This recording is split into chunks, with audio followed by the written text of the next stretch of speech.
The broadcast is now starting. All attendees are in listen-only mode. Good morning, everybody. It's Jeff McFarlane on the line. We're going to start our Outbound Counselor Training 1 in just a couple of minutes. It's just now exactly 9 o'clock by my watch, and I know that most other people, when they start this for the first time, have to download an extra piece of software, so there are a few people that aren't in yet. So we're going to give them just a second to join us, and then we'll begin.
Okay, let's go ahead and get started. I see I've already got a question from Christina. Christina has asked how you unmute things. Christina, you can't. I have control over all that. So what I'm going to do first of all is there are a couple of other panelists that are joining us. Bob Jones, our lead coordinator, and Linda Morris. I'm going to unmute them first. So hopefully that'll work. Bob, are you there? Yeah, I am. Perfect. Linda? Yes, I'm here. Excellent. I'm now going to attempt to, Christine, I'll unmute everybody else. This isn't a very big group, so what I'm going to do is try to give everybody the ability to say hi, and we'll see how that works out. So as I unmute you here, you should be able to talk in. There we go. And if it gets too loud, I'll start to mute everybody again. Well, but because I did the... So, if we're ready to get started, I see we've actually got a couple of other committee members who have come in under the attendee list. Ron Prokosh is here, and Nadia Deenan is here. So we're going to... actually, it's a little loud, so I think I'll mute everybody that's on the other panel. If you need to ask a question, there is a little area where you can go ask a question down the way, and it shows up on my screen here. So as we go along, if you want to ask a question, feel free to do that. Nadia and Ron, I'm going to leave you unmuted, so you can pitch in anytime you like. Again, welcome to our Outbound Counselor Training 1. Brief explanation of what you're seeing on the screen. I'm actually running the program from my remote computer in Calgary, and I'm in Medicine Hat. So I use double monitors in Calgary, and if I go to the full complete slideshow, you only get to see half of the screen here. So I'm going to run it in this mode, and hopefully that'll work well enough that you'll be able to see most of what we're doing today. Oop, I went too far. Okay. So to get started, I see by the names that have signed up for our webinar that a lot of you have been involved in the exchange program before, but I did want to go very quickly through a brief explanation of what happens in the district. So each year our district sends out about 20 students and accepts about 20 students in, and these are for year-long exchanges. The students that we send out are referred to as outbounds, and those that we have coming in we refer to as inbound. So you'll hear us use that terminology a number of times throughout the presentation. Welcome to GoToWebinar, web events made easy. Please enter your access code. I'm not sure who that is that we're hearing, so I'm going to mute a couple other people here. There we go. So the exchange is run as a district-to-district exchange. I think I've missed a couple of other things. Did I? Let me go back there.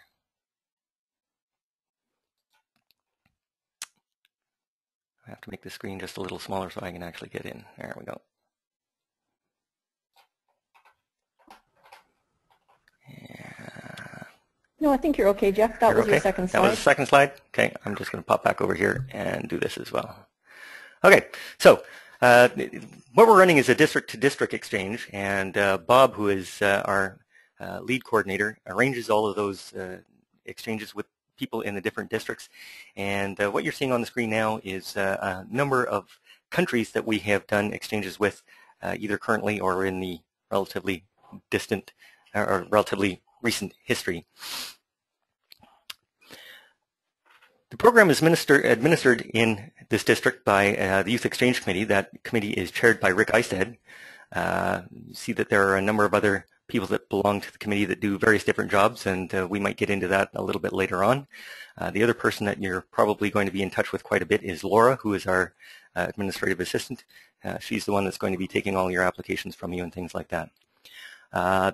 The committee does have a website. It's at www.yex5360.org, and we're going to be going through a lot of that in a lot of detail a little later on.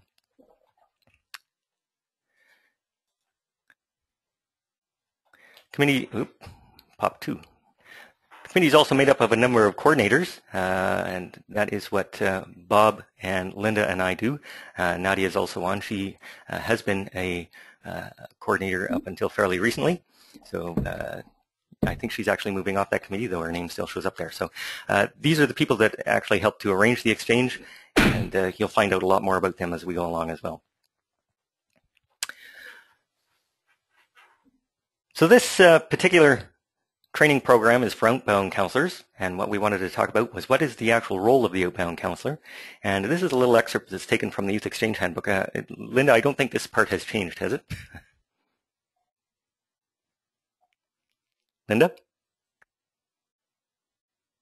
Oh, Linda has gone away on that. Sorry, I'm not sure. We've changed a lot. No, okay. I'm here. I'm here. Good. No, so Linda's been making still some pretty... building the big... Yeah, Linda's been making some pretty extensive changes to a lot of our documentation, so this might be a little bit old, but it still, I think, goes through a lot of the importance. So sponsoring an outbound exchange student is a process that begins long before the actual exchange and continues through the student's return home. Really what that means is that your job as an outbound counselor lasts almost 3 full years from about now, during the entire year that your student will be away, beginning next July or August, and continuing until after that student gets home a year from then. The duties include promoting the program, recruiting prospective students, selecting suitable candidates, corresponding with students during their exchange, and helping the students and their families adjust to life after the exchange. So really it's a fairly long-term commitment that you're taking on as a counselor, and we thank you for doing that, because we know that it takes all of the volunteers throughout the clubs to make this program work for the district. So the very first thing that a club will have to do to make sure that you participate in the program is to make sure that your club has completed the club commitment form. And those are actually due on September 15th. Bob, do you know how many we've actually received back, and if everybody has got theirs in that should have? At this stage, I don't. I know of about 12 clubs that have committed, but I've still got to get an update from Laura. Okay, so the big part about getting those things in early is that Bob has to go out and arrange these exchanges with our contacts abroad. And if he's unsure exactly how many clubs are participating, it's rather hard for him to do that. So I think, Bob, you generally go on a basis of there's going to be about 20, but if something then happens, we can end up either looking for a country to do an exchange with or looking for some additional students. So it's always nice to know by September 15th which clubs are in and which clubs are out. The other thing I think we should mention at this particular point in time, Bob, is that this is always a one-for-one exchange. So if your club is sending a student out, that means you're taking a student in. And we have had some issues with that in the past where clubs were offsetting them. But I think, Bob, your intention is to discontinue that practice. That's correct. It makes it very difficult trying to keep track of who sent one this year and who's receiving one next year. And so it's much easier if you send and receive. If you want to do it in alternate years, what I would like you to do now is send and receive in 1 year, then take a year off, and then come back into the program, which is what clubs are doing now. That keeps everything nice and even. Perfect. So and Jeff, it's Linda. Yep, go ahead. When you're sending and receiving, they must be going from and to the same school board. Okay. So this club commitment form is on the website, and we'll take a look over there in a little bit to see all of the things that are on that site. But if you are the counselor and not the youth exchange chair for your club, or not the director involved with youth services, you may just want to check that your club has actually completed the club commitment form and got it into Laura. Jeff, can I just back up for a second? Certainly. What we've decided to do for the coming year, which we haven't done in the past, is the country that your outbound student goes to, or the district they go to in another country, is where you will receive your student from.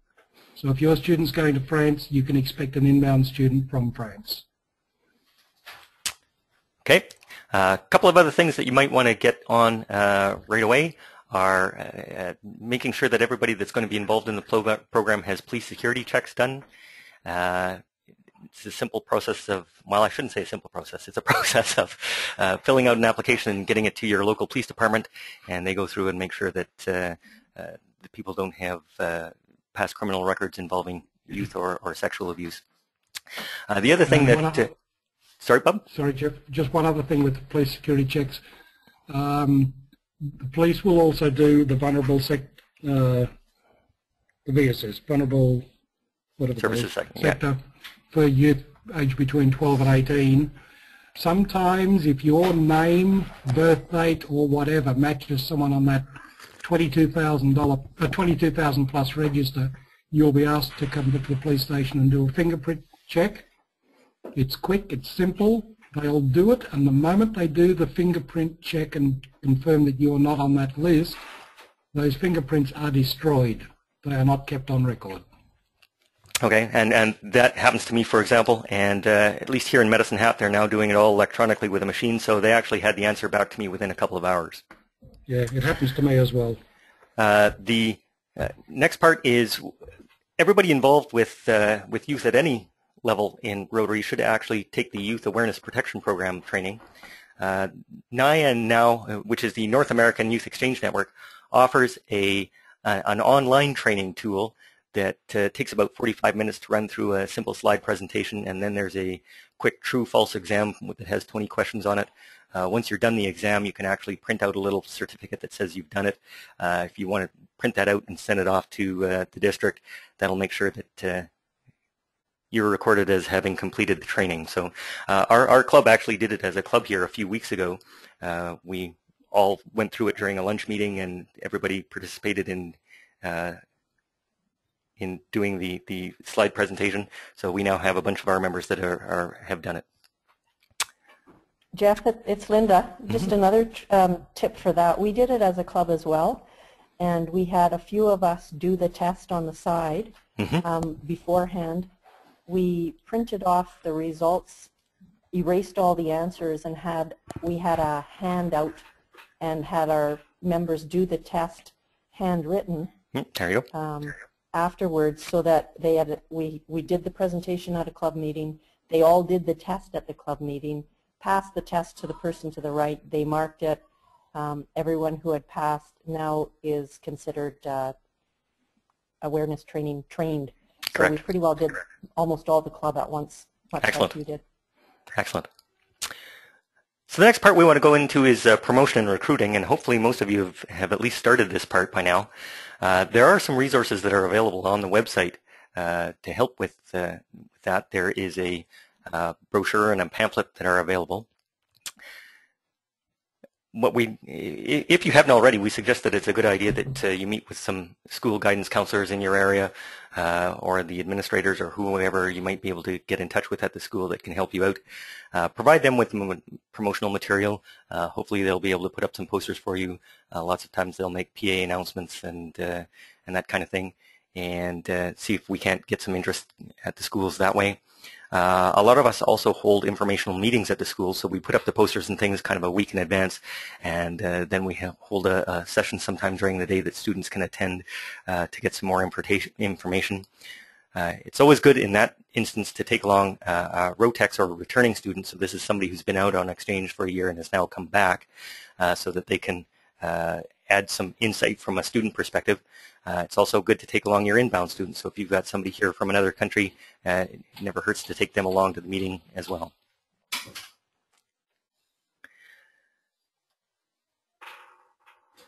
We ask then that if you do get students that are interested in the program, that you have them complete the one-page preliminary application form, and it's available at the website. And you know what, I'm just going to pop over there right now, so hopefully you'll be able to see as I go on to the next part here. I'm just going to bring over my web browser, and I'll type in the address if I can do it correctly.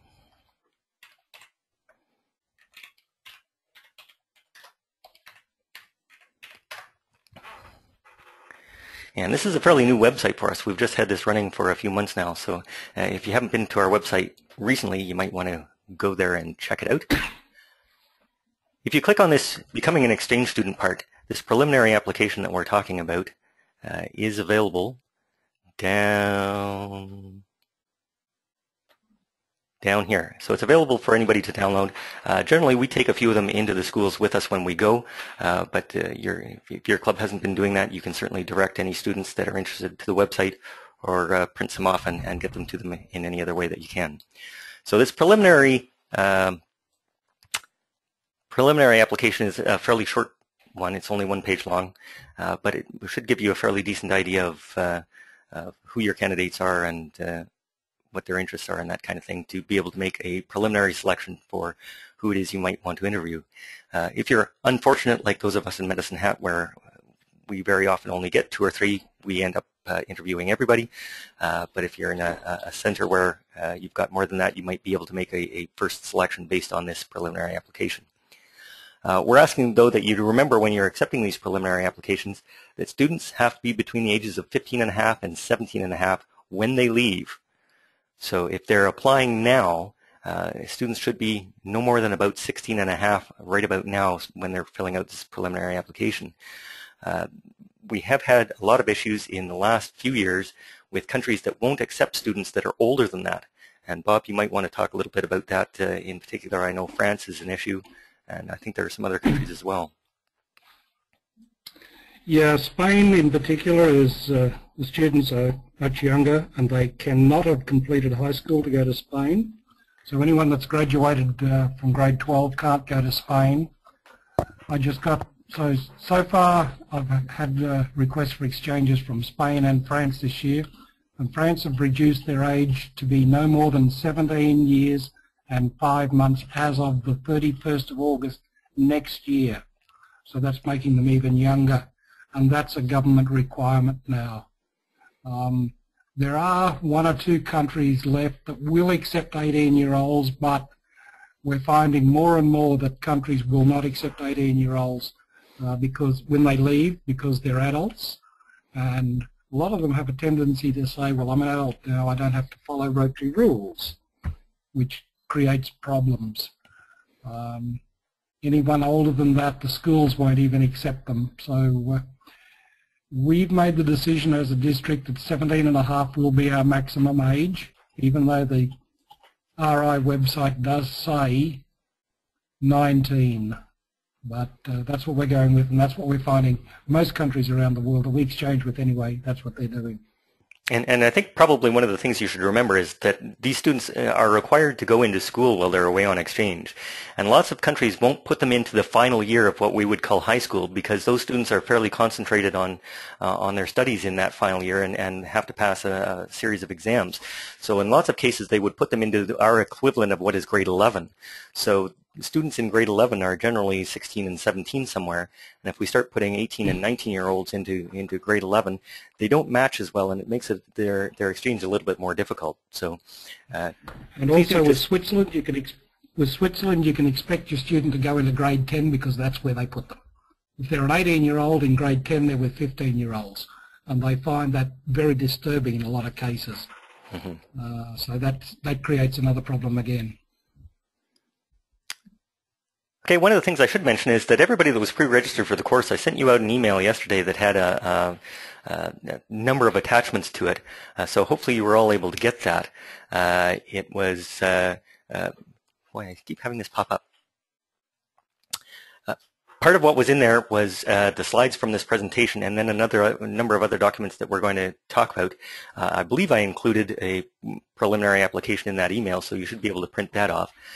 One of the other things that I included in there was this interview process template, and it is also available at the website. So if we pop back over there.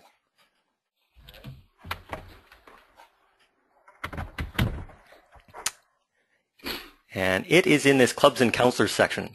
If you click into the Clubs and Counselors section and you haven't been in there before, it will ask you for a password. Because I've been in there before, it now hasn't asked. But the password to get into the Clubs and Counselors section is just Youth Exchange, with no space between the words, and everything's in small letters. So that would be able to get you into this area. And it gives you quite a few resources for both inbound and outbound exchange programs. But what we wanted to talk about here now was the interview process. And I'm trying to figure where it is, Linda. It's not that far down, is it?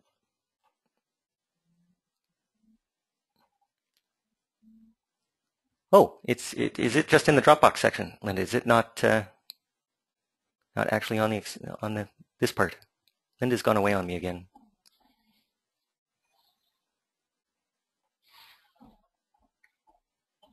In any case, I emailed it all to you, so we'll look at it that way.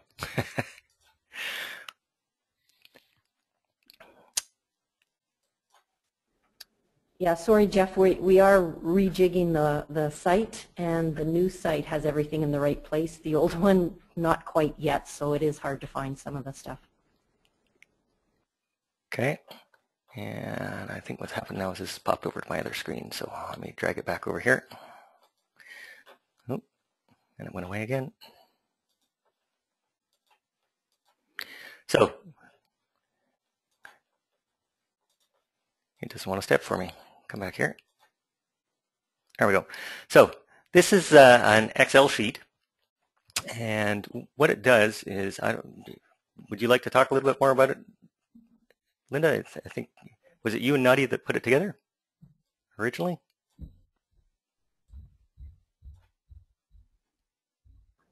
Not me. Oh, okay. So it might have been mostly Nadia. Okay. And she's here, or at least was here. Let me see if I can unmute Nadia for a minute. Nadia, you should be able to talk now. No, perhaps not. Okay, so what it is, it's a sheet that contains several tabs that help you go through the exchange process. The big ones that, at least from my point of view, are along a little bit.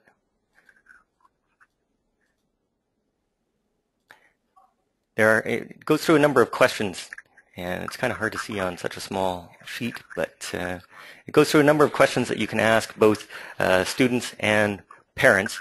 And so what generally happens is you have a number of interviewers who are separately interviewing parents and students, and are running through these lists of questions, and then you get back together and compare notes with all of the other interviewers.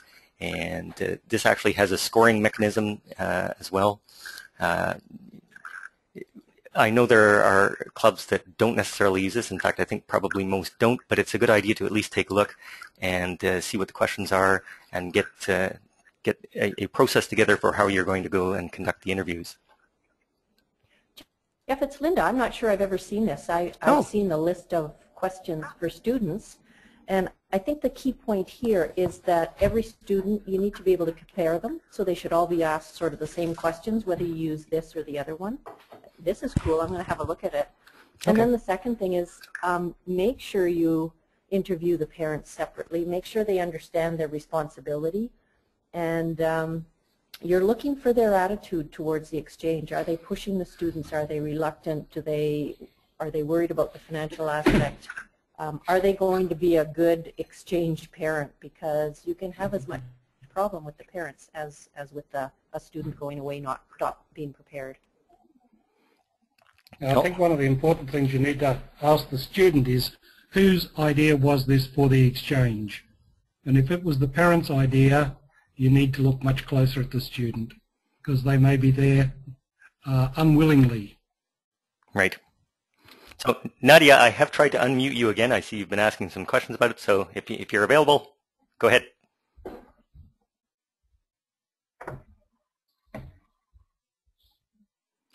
So, Nadia, you must have an issue on your end.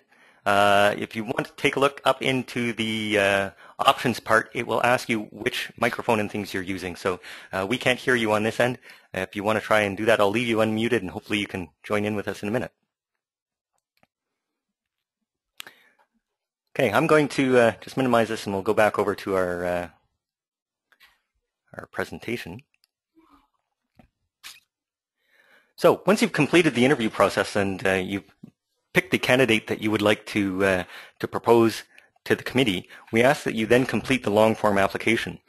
And really these interviews and the selection of your candidate should probably happen fairly early, fairly soon, hopefully, because filling out this long form application takes a bit longer time, and there are some things that they have to do.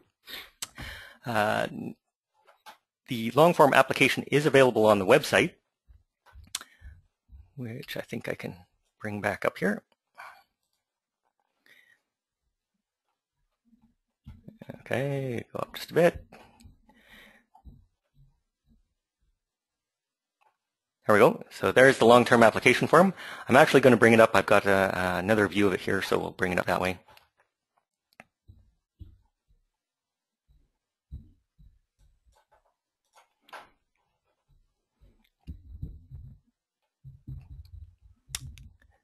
So two things. First of all, I think I sent everybody some instructions for completing the Outbound application. You'll find those at the website as well. But part of what we wanted to do was certainly run through this long-term application. Jeff, you might want to mention that the document you sent was the old document. You need to get the new one. Okay, so the instructions we sent were the old ones, right? So the application, I believe, is the correct one, but the instructions that I sent were the old ones. Okay, so the new ones are now. Yeah, because the new instructions have extra documents in them that we really want filled in. Right. Okay, so I think what you need to know most about this application form is that it serves kind of a dual purpose. Number one, it serves as an application for the program in and of itself. And secondly, there are parts of it that are really necessary for our students to be able to get their visas and travel documentation done. And so when you're getting it filled out, it really needs to be prepared properly so that those travel documents and things can be done, because a lot of that is governed by the consulates and whatnot that we're dealing with. And if they're not filled out correctly, trying to get them done in time for our students to be able to leave on time is always an issue. So we've had a number of issues in recent years where students have left after the end of August because we haven't been able to get their visas and things done on time. Ron, I see that you're telling me that your telephone audio doesn't seem to be working. I haven't unmuted you again. And I don't know, it's showing that you're not even connected via telephone, Ron. So we will continue on. I think the part that we really wanted to talk about here are sections E and F, if I remember correctly. Okay, and Linda, this is kind of your big area, so if you'd like to go ahead and go through there, that would be great. Just before you do that, Linda, oh, sure. Can I just butt in for a minute just before that? The health side of it, the medical examination, you must have a TB Man2 test done, and that needs to go back to the doctor as well. As soon as the student is selected, they need to make an appointment, because it could be up to a month before they get in to do that test. So it's very important to get that one done as soon as possible. Okay. Linda, do you want to continue on? Sure. On this one, the student's going to fill in this section E, and then the section F will be left blank because that's what the other side fills in. But one of the things that we would like you to do is there is an additional section F in the website, and the section F we would like you to fill in is, if you can go to section F, I can see it slowly getting there.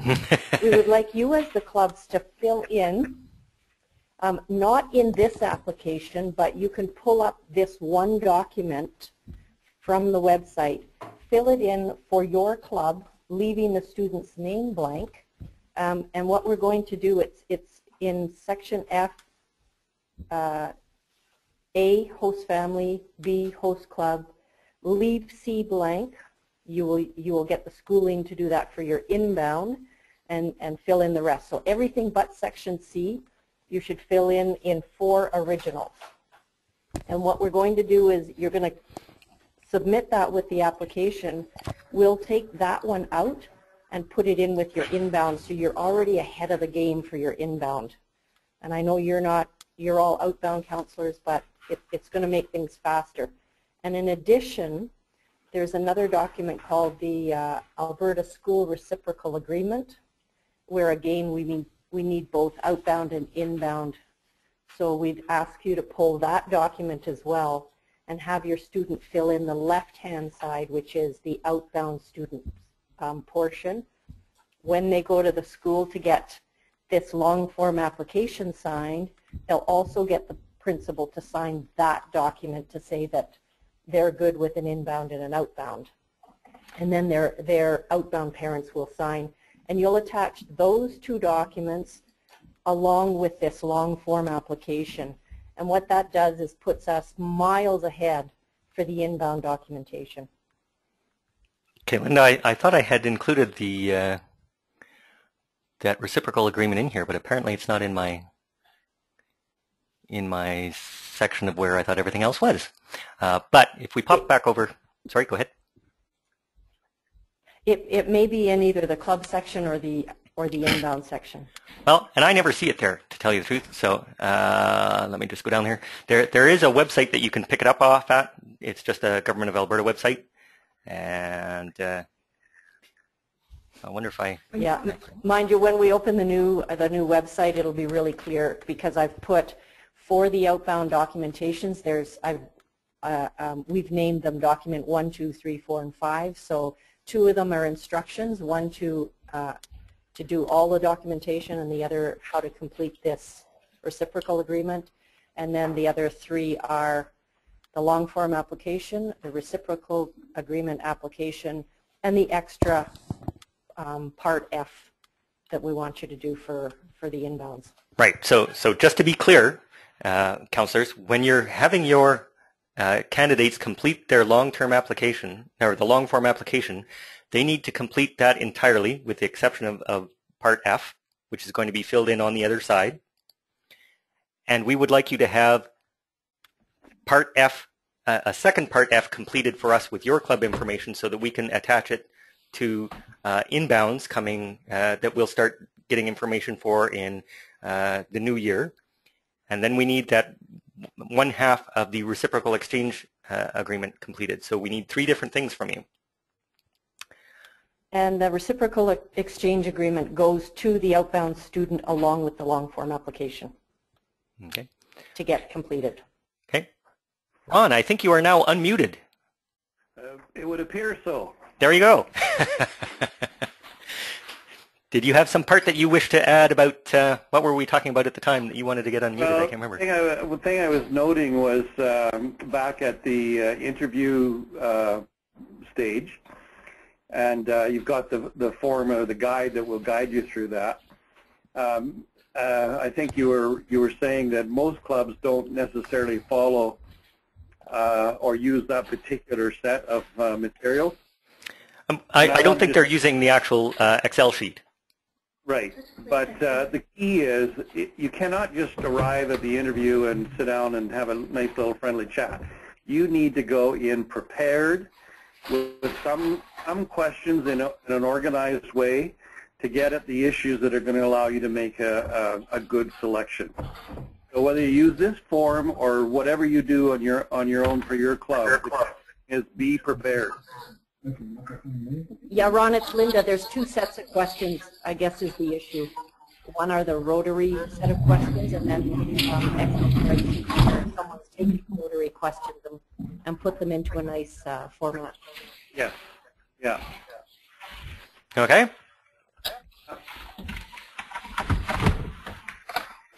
So, I think we did that part, and we just talked about getting our different documentation that we need to have. The next part that I kind of wanted to show you was we talked about this being just about a 3-year commitment for you. So there are a couple of things that, well, first of all, there is a calendar of Outbound events that you can see on the website. And so there's the actual link that'll get you there. And that'll show you everything that is coming up for inbounds and what needs to be done. The next couple, well, the next few that are of importance for Outbound students are on January 25th. We're going to be holding our first orientation. And your attendance there is highly recommended. It's absolutely necessary for the students to go.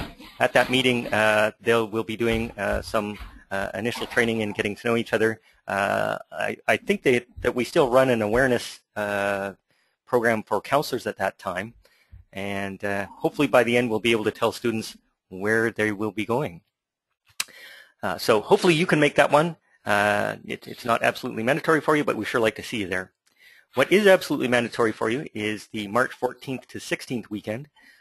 This is a time when students and their families do a lot more in-depth training. And this is really a time when you get to spend a good deal of time with your student and make sure that you're on the same wavelength and know each other fairly well, because the student really, while they're away, you are a big part of their connection back to Rotary here and to their world here.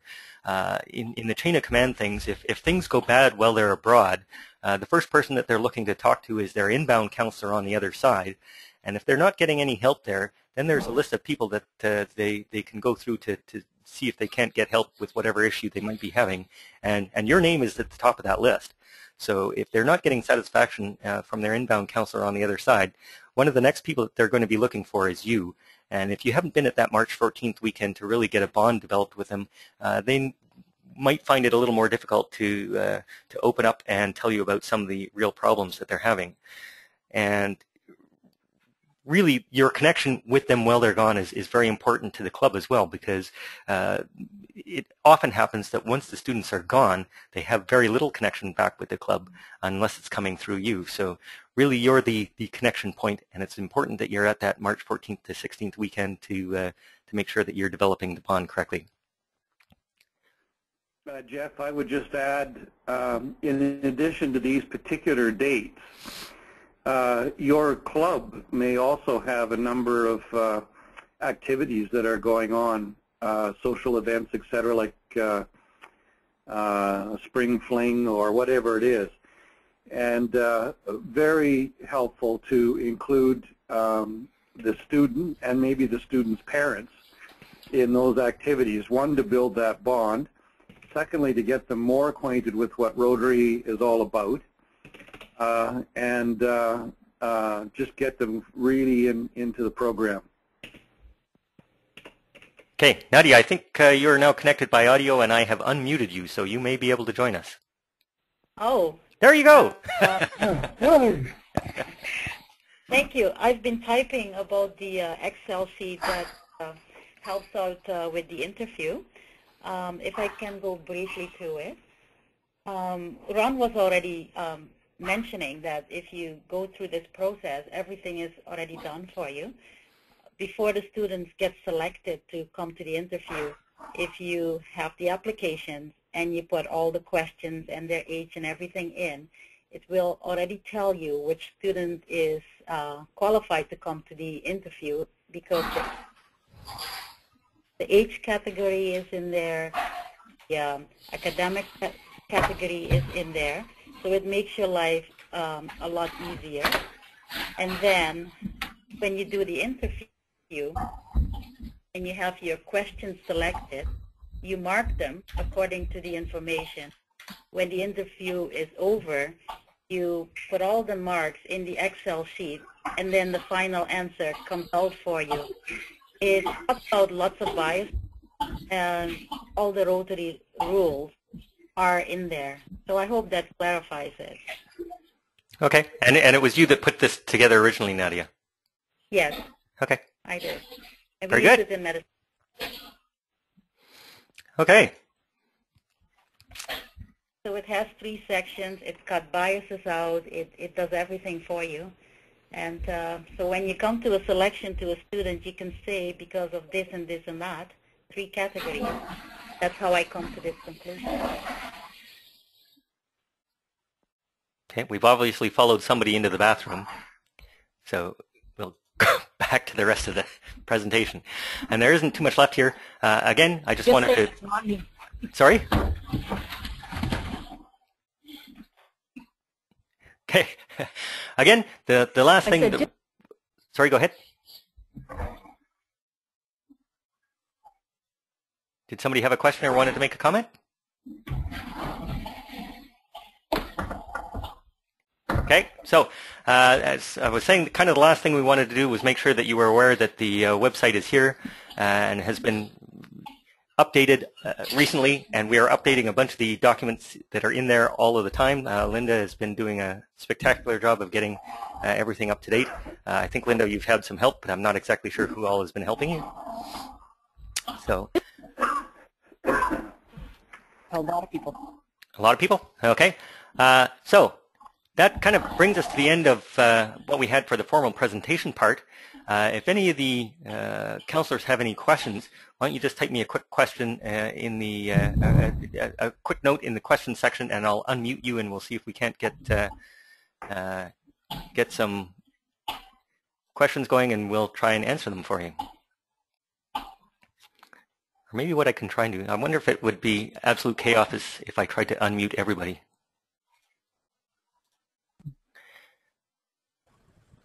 Okay, so I've unmuted a few.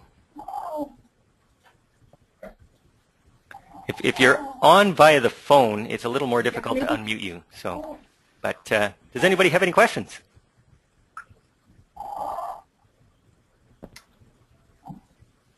Jeff, it's Linda. Maybe just a question for the group. Are we clear on the changes in what documentation need to be completed for the application this year?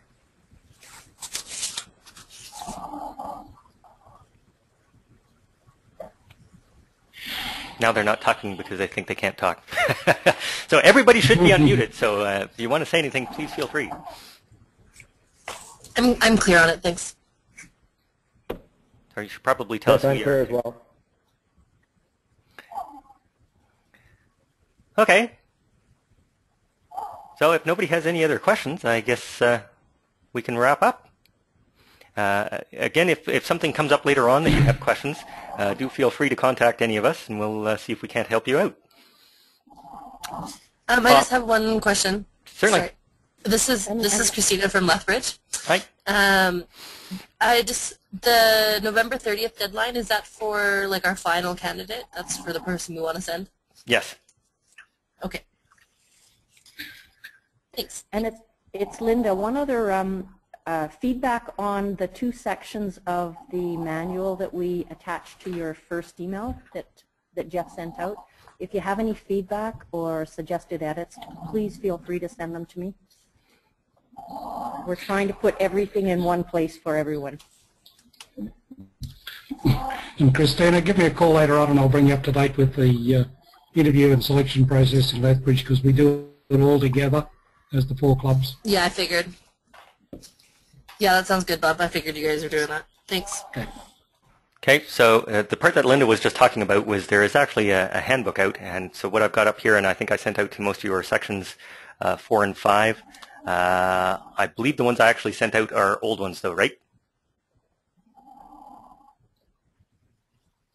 Linda, those are older sections. Have they been updated? Nope. That's the latest. Oh yeah, no, they're the new ones. You're right. You sent me these ones. No, those are the ones that are.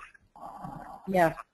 Yeah, and there may still be typing errors or grammar errors in there. We haven't totally finished them, but it's the content. If you see something in there that could really, that is missing or could be misleading, please let us know. We're trying to get it as correct as we can to put up on the website. Okay. Diane, I see you have a question.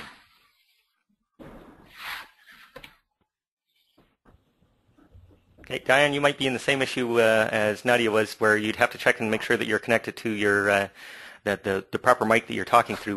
We're unable to hear you on this side. But her question that she's typed out to me says, Red Deer doesn't have a student yet. What do we do? So I guess, Diane, that kind of depends on what you've done so far.